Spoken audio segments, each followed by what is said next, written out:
It's that time of day again.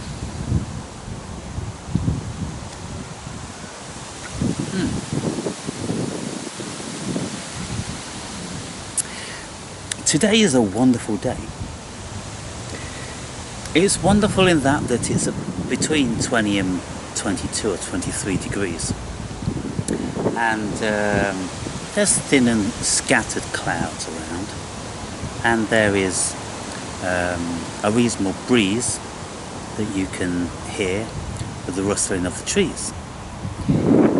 And all day I've been feeling absolutely exquisite, super calm, and like gorgeous, blissful. And so, having been to the gym and worked hard as usual, I spent about 3 hours doing my music, and then I thought the day's so wonderful that I'll have to go out on my new electric mountain bike. And I cycled 20 miles, and it was simply a dream. In the countryside, all round beautiful little villages and churches, with the wind just gently blowing over the body, feeling fit, strong, youthful and gorgeous. How many of you feel like that? How many of you would like to feel like that? How many of you have the misfortune to feel the opposite to that? There's always people in the comments which say, fuck this place, I ain't coming back, I'm, heading for the light, or fuck reincarnation, this shithole. I'm like, I think this earth is absolutely beautiful. I've travelled very extensively around it, and I've been to many, many amazing places. And to be quite frank, albeit I've had my fair share of trauma and stress in my life, I've loved every second of it. And one viewer considers that I've been wasting my time all these years learning about stuff, and he said, what's it all amount to? It's not worth nothing. You go back from whence you came and this, that and the other. And I said, well, as far as I'm concerned, I think doubtless it constitutes my level of bliss and contentment and placement in life. I've placed myself in a 24-hour day state of ecstasy, never intending to work again for the rest of my life. Haven't worked in 15 years. And so that's what it's done for me. That's what the acquisition of knowledge has done for me. That's what 16 years of daily meditation has done for me. And I suppose all of the entheogenic experiences and all the rest of it. And so I don't get it, why people don't enjoy this earth social. Ever since I was very, very young, I just had an affinity with the natural world. It was enthralling, it was beautiful, it was stimulating, amazing just to be a part of it. So, anyone who says otherwise must have a serious mind virus. And so the reason why I'm speaking like this is, people,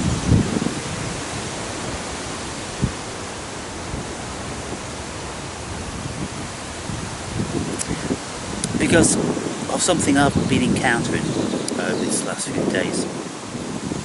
But before I go into that, I want to say that there's something to be said for a still, unencumbered mind. Because when you have a still, unencumbered mind, there's nothing traumatizing you. There's nothing causing anxiety. And so you're absolutely at peace. And if you have paved your path to freedom, complete emancipation, then you don't carry the weight of modern society. You don't ever have to worry about anything. You don't have to be anywhere or do anything. You just be. And so that's what I've done in my life, people. For those of you that think that this awakened path is pointless, it's most certainly not pointless. It's beautiful. And so when I was out cycling, this bike, it goes at 15.5 miles an hour. And it won't go any faster uphill or downhill. So it's a constant. And it's a dream just to gently pedal. I feel like Mary Poppins because it's a big bike, 29-inch wheels, big frame. It's a substantial bike, and it weighs 24 kilos. But I've got a couple of extra kilos on it. I've got a litre of water, then I've got a small toolkit, and I've got a big lock and clamp, and then a wire extension to make sure I can lock all the wheels up and all that sort of thing. So about 26 kilos. And so it's something to ride, you know. And when you go up a hill, it just glides up the hill. And when you go down, the governor kicks in and it just slows you down. And you can't feel the governor kicking in or biting. And you can't feel the motor biting and then, taking you. It's just so subtle. It's so beautiful. And so I was just like, 15 miles an hour is plenty faster. Optimum speed. And so feeling the wind and the sun on my firm body, firm, strong legs. It may sound a little bit bizarre to you people, but to have a body with those kind of attributes, it just feels heavenly. And when you feel the wind blowing over it, and you feel the trimness and the muscularity, it's a very, very enthralling, invigorating thing. And when you know that the inside matches the outside, well, the world is your oyster. And so, when I was younger, I used to read Buddhist books, and I would read stuff about how the Buddhists saw the world.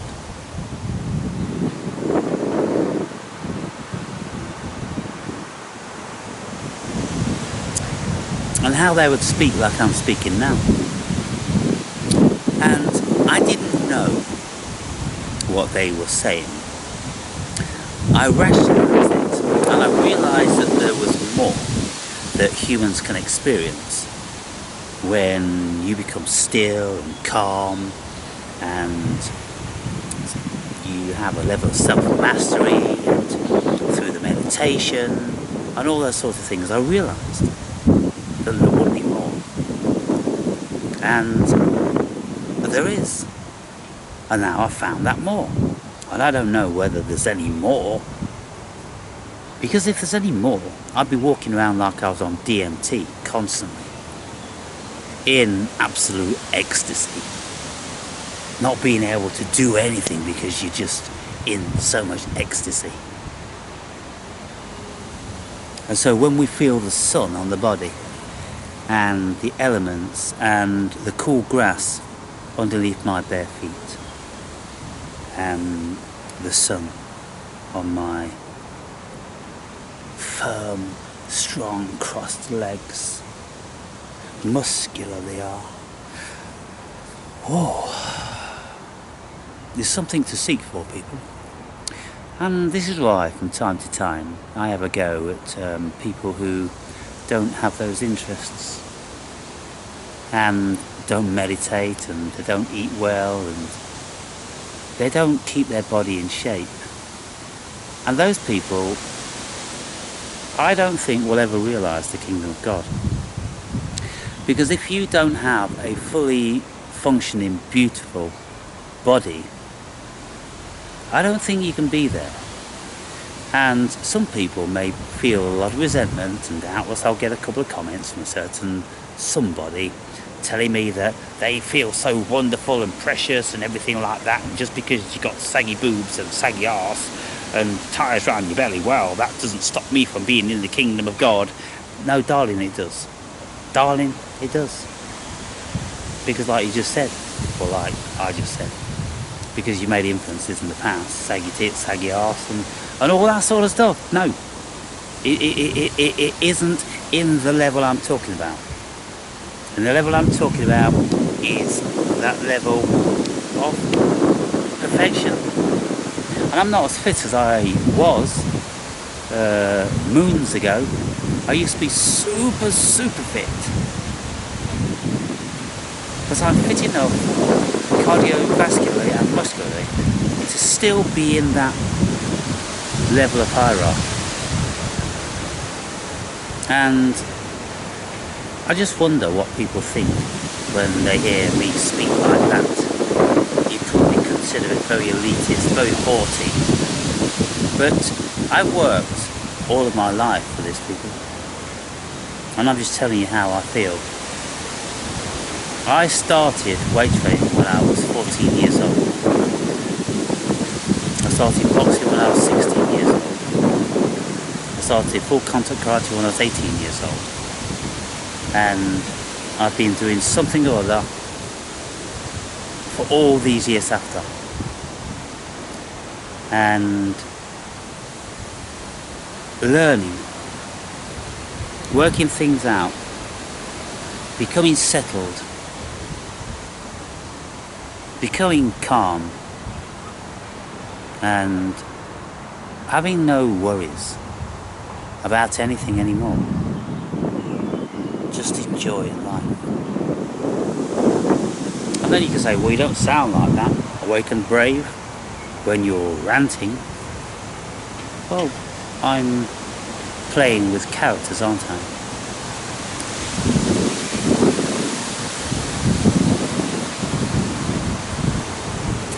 I'm playing with the legion of personas, characters, caricatures, spirits, entities that share our sojourn here on planet Earth. And so there are times when I wake up in the morning and I have a bee in my body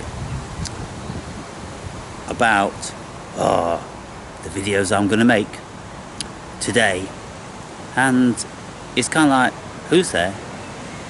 Is that you, Supercilious? Oh, sure, that's me, alright. Oh yes, I feel pretty rested now after those 8 hours sleep, and now I'm ready to go again for 15 more rounds if necessary. I'm like, alright, whatever, you do your thing, we'll do ours. But you see, Supercilious comes about for as long as it takes to make a video or two, and then he's gone, and then there's somebody else at the helm, like this one now. Who's this one? Who's this one, people? You see, when you look into this family systems therapy, internal family systems therapy, then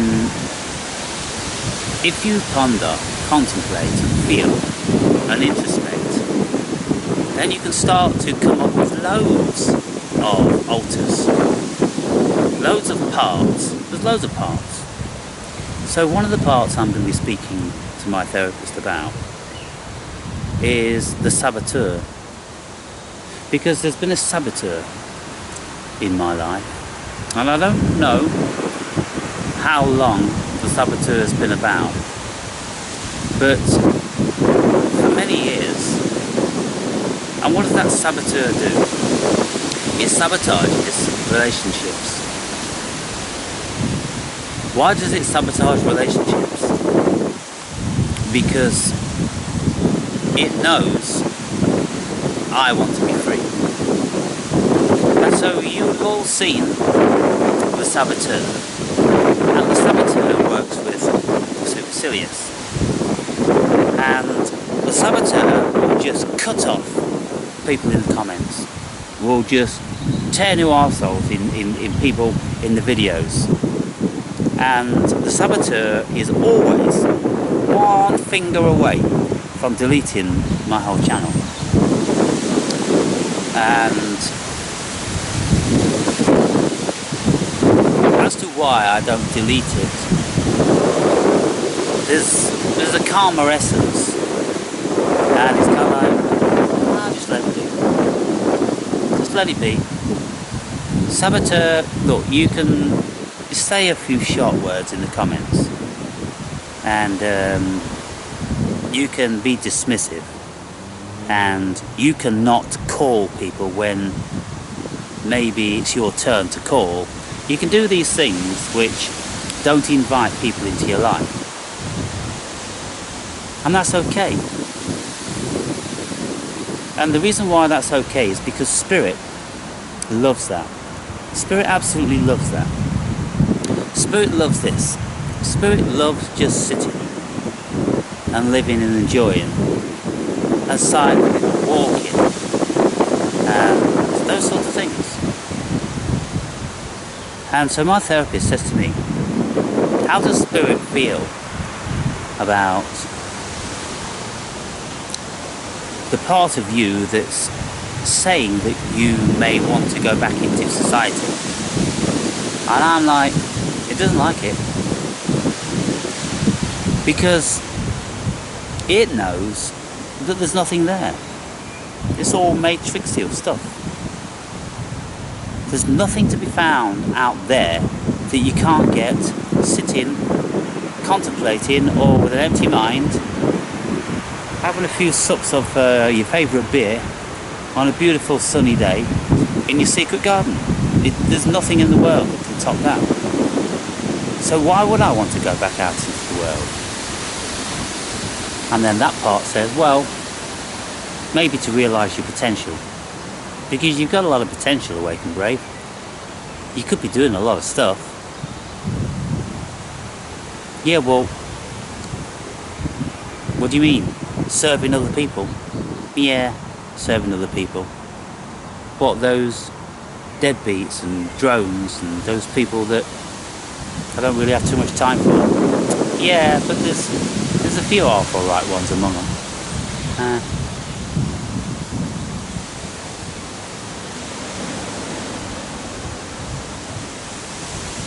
So what else are you going to do for the next 30 years of your life? Are you just going to sit here in this secret garden, reading and making videos? Maybe. Well, you feel like you want to do a little bit more travelling, if it's not too difficult. Maybe you feel as if like you want to kind of realise your potential. Maybe. How much effort you prepared to put into that? Probably not very much. Would you do it if somebody invited you and made it simple for you to do that? Probably. If they arranged my travel, if they sent me a car, if they picked me up from the airport, if they booked my hotel, I can't deal with that stuff anymore. It's horrible. Numbers, you see, numbers, people. Some of you may remember the dilemma I was in 6-7 years ago, when I would keep having to move around and deal with numbers, flights and buses and trains and tickets and all those sorts of things. Can't do it anymore, people.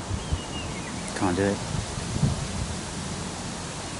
So I just sit here, enjoying my firm, strong legs. and my firm, muscular arms, and my beautiful body that doesn't feel like anything. When I'm still, it just feels like a pleasant buzz. It's buzzing. I can feel the buzz from the tip of my toes to the top of my head. I can feel the energy in my body, and it's beautiful. There's no aches and pains, and there's nothing else going on, and those silly block chakras and all that nonsense. It's just pure. And so it is an exhibit of how a human body should be. And so, speaking about energy, sometimes when I come in here, about this time, there's one or two dudes sitting in the shade, and that's very ominous, people. It's very ominous.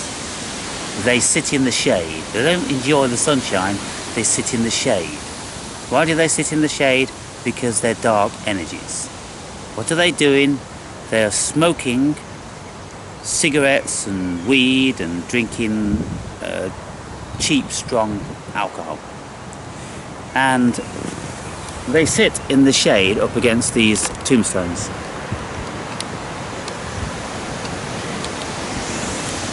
And I just nodded, said hello, came here and did my thing. They just sit there quiet. And then when they up and left, I looked over and I saw there was Rizla and cigarette butts all in the grass. And there's one can of strong cider, I think it was, just like next to one of the tombstones. And the day before I noticed down here there were 4 cans and Rizla and cigarette butts and all that nastiness, you know. And I'm like, oh dear, someone is violating my secret garden. Some demonic negative energy. So anyway, when I saw them and they walked away and they left that, I thought, okay, I'll have a word with them. So 2 days after, I come back in and one of them is sitting under the tree in the shade. You could barely see him in the darkness. And I nodded to him. Alright mate, alright mate. And he's one of these alcoholics with no teeth. Skinny and all drawn and just dead looking. Very, very low vibration. And so I said to him, I said, I noticed the other day when you'd left, there's quite a bit of debris left behind. Yeah, sorry mate, sorry mate, I forgot about that, I won't do that again, I'll make sure that I take all this stuff right, that's alright mate, yeah mate. And I'm like, okay, cool. And so I left before him yesterday, and when I came in today, there was nothing there, save for one can, which I just moved behind one of the tombstones. But he cleaned up the cigarette butts, and he cleaned up the ones from the day before as well. So I was very happy about that. But to have people like him in my secret garden, my sanctuary, you could say it's not yours. He's got every right to be there as well as you.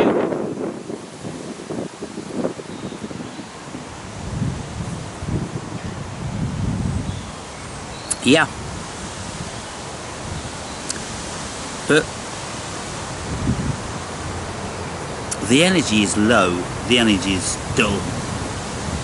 And I sat here and I read my book, and I was quite surprised actually that it never bothered me. I'm pretty chilled these days, and they don't interfere with me. Well, there's only one yesterday. But don't interfere. Don't try and talk and be my mate and all that.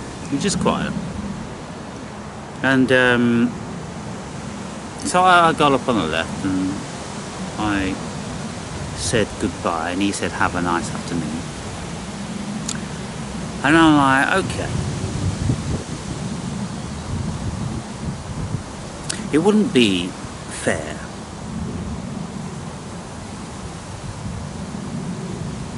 to level some sort of judgment on him, other than if he was defiling this place.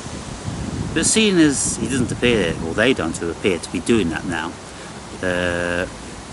they needed prompting. Then, okay, they're quiet, they're unobtrusive, sitting under the shade. It's not like they're sitting in the middle having a picnic with beer cans and everything. No, they're very low key. And I've known a lot of people like that in my life and felt their energy. It's very dull, isn't it? It's very low. And you wonder how they got there. And my best friend, he was very much like him. He lost all his teeth. He'd gone all grey, his cheeks were sunken, he was weedy, he just been smoking incessantly and drinking the moment he woke up to the moment he went to sleep. And he just felt very, very negative. And he had 3 beautiful children, young children, that he didn't seem to consider. And when we look at that, we go, what is it? What curse? Is it demonic possession that gets a hold of people? Is there anything that they can do about it? Is it just their disposition? That they were born low energy. They were born pessimists. They were born without having any desire to do anything in life, save destroy themselves and go back from whence they came. And energy like that is the polar opposite to mine. And I felt worse. I felt really evil energies. And I've smelt some vile, phenomenological essence of remembrance. I smelt some guy one day in Portugal, and I made a video about it. And as soon as I took one smell, it's like, wow, oh my God, that's me. That smell was me. Not from this life. Hopefully not from this life. But it was in my collective unconscious. And I knew that smell. I was very familiar with that smell. That smell of human decay, when you don't ever wash. That smell, people. And when they lose their teeth and they're on the point of death, and he, I suppose, is 40, 50, something like that. I didn't take that much of a look. But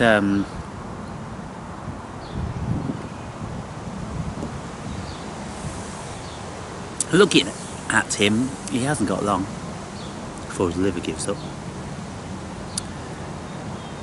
But this negative energy, when alcohol grips somebody, me, it's never bothered me. Been drinking all my life. It's never bothered me. I'm not the sort of person that as soon as I has one drink, I've got to go until I fall over. No, never been like that. When I was younger, I used to get to a point whereby I started to get a little bit clumsy, and then all of a sudden my mind, because I was a fighter, just turned it off. Just turned it off, because I was never going to leave myself being vulnerable, being subject to being a victim, not being able to look after myself. No, my mind, I'll be sober in an instant. And then it was time to eat and go home. I'd have a good laugh with the lads and everything, you know, drinking plenty. But as soon as I started to lose my motor control, then I'd sober up in this. So I know there's lots of you that struggle in life, and you say in the comments that you're just looking forward to the end, and you don't want a beer, and you can't find any joy in life. I don't know what to say about that.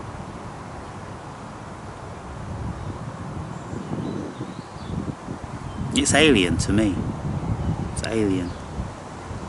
And when I was in the dark night of the soul, I was pretty low, people. I was pretty low. And the world kind of like,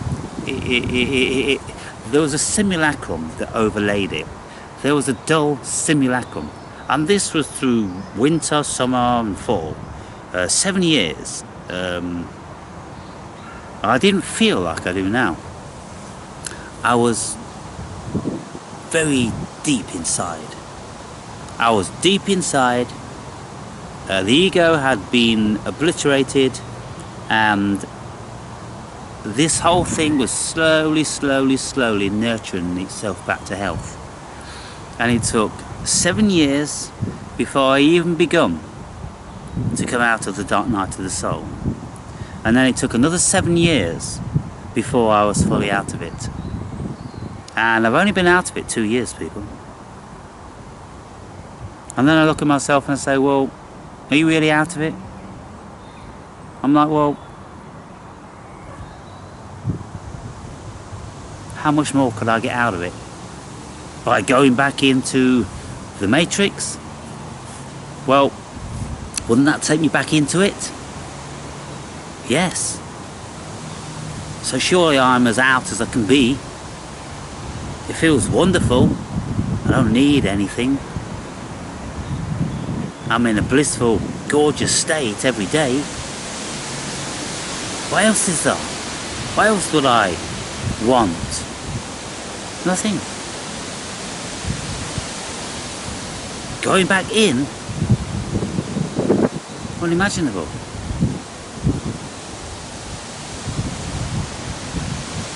But I don't know, you know. I'm open. I'm open to offers. To do something like a project. I was thinking the other day that now I've got the mountain bike. I've always wanted to do this. Was to go to my favourite national parks every year, so every week of the year. So do 52 weeks and film these parks throughout the whole of the seasons, and just have one channel dedicated to the changing seasons and all of the wonderful things that I see in the flora and fauna, and the inspiration that I get to speak about things when I'm in that realm. Yeah, a channel dedicated to that.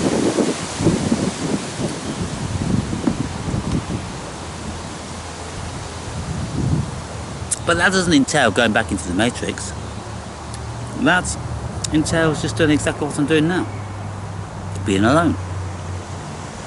And being immersed in spirit and nature. And so trains, planes and automobiles and people and all that sort of stuff, I don't know about that. I need a high level of stimulation when it comes to the human being. I need considerable intellect.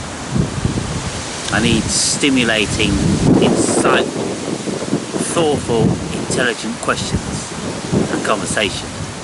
If I can get that, I'll do it. But if I can't, I'll stay where I am. So those of you that suffer from negative dispositions, have you ever tried to get out? Have you ever really tried to get out? I mean, when I was in a negative disposition, it wasn't natural to me. I've always been positive.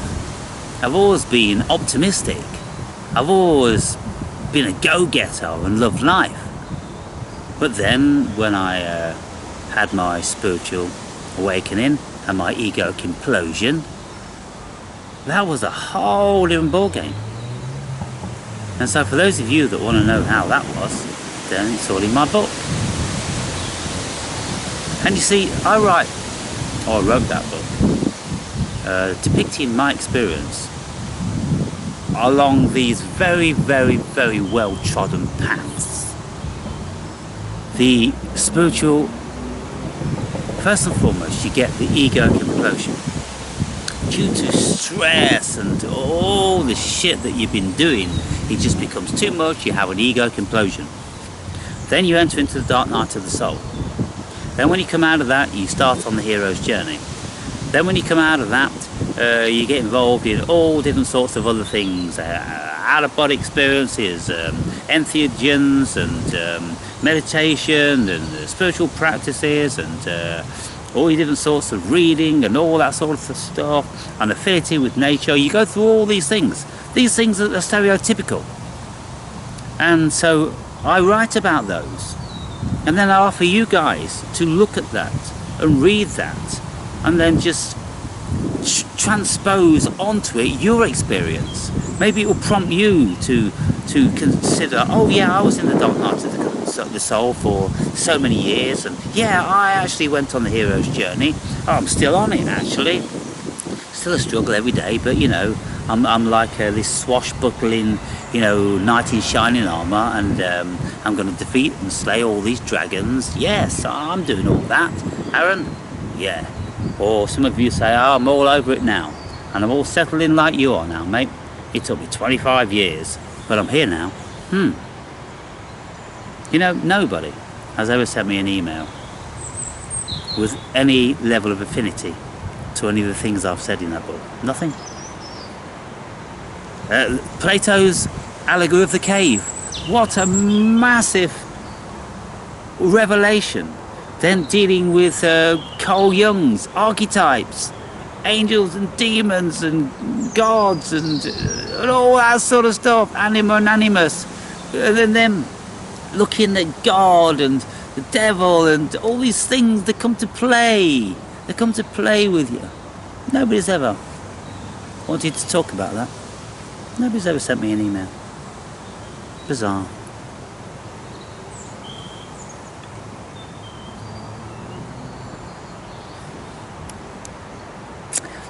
There's 150 of you that have got that book now.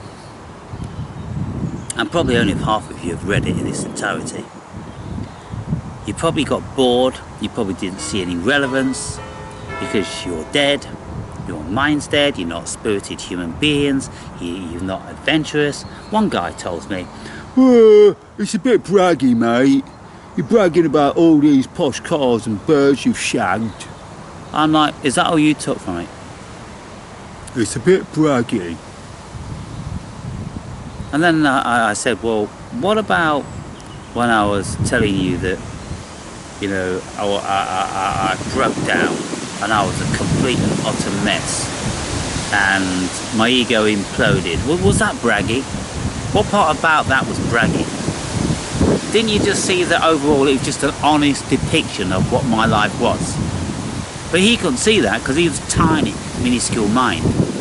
And all he saw was, oh yeah, you're always talking about your flash cars, mate, and yeah, you're shagging loads of birds. And he's like a fat nobody bloke, a fat nobody, you know? And looking at me like fucking across between Brad Pitt, fucking Jean-Claude Van Damme, and John Travolta. Yeah. Well, it's a bit braggy, mate. And he's been shagging one bird. He pulled one bird at 10 to 2 in a disco one night.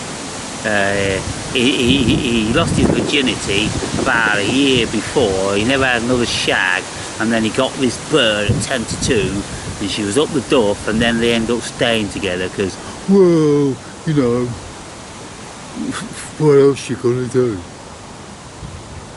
I'm just inventing things here. But you know, there are these stereotypes, and when people say dumbass shit, you see what they're like and how they live. It's kind of like, who of you? There's some of you. Some of you have travelled long and far. Some of you have had a lot of experiences, and yet you still can't articulate your journey, can you? You can't share your journey.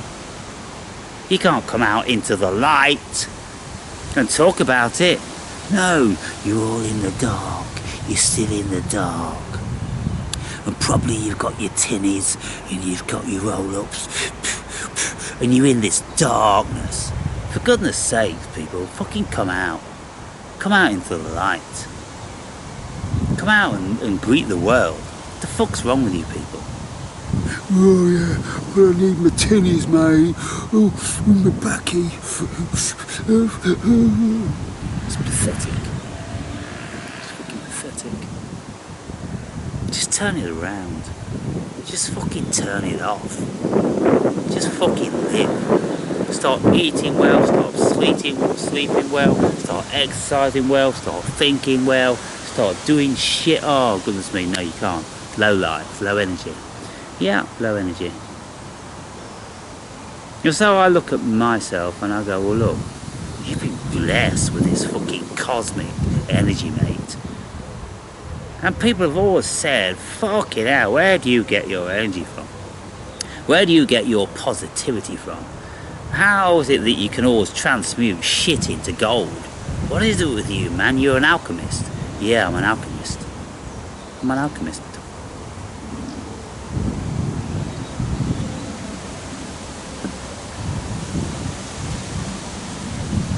Look at what's going on here, people. Just look.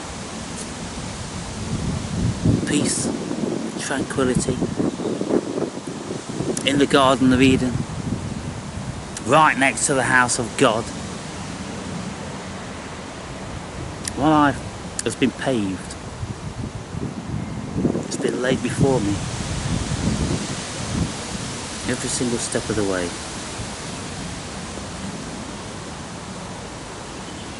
And now I'm basking in the bliss. And I'm like, why me? Why me? Why? Why, Cosmos? Why do I live in such bliss? Have I earned it? Is that the thing? I think I've earned it, to be fair. I've strived and I've strived and I've strived, people. Never a single day wasted. Never a single second of my life have I wasted. Never. Never done it. I've always capitalised. I've always done something which has been driving me, propelling me, drawing me, pushing me towards self-actualising. Just getting more and more and better and more evolved and all that. I'll never stop. So anyway, people, there's some thoughts of a beautiful mind. And so, let's see what you think of that. I'm going to continue now to read There Is No God. Well, you're not fooling me, mate. You're not fooling me. Because if there was no God, then I wouldn't be here. And I'm God.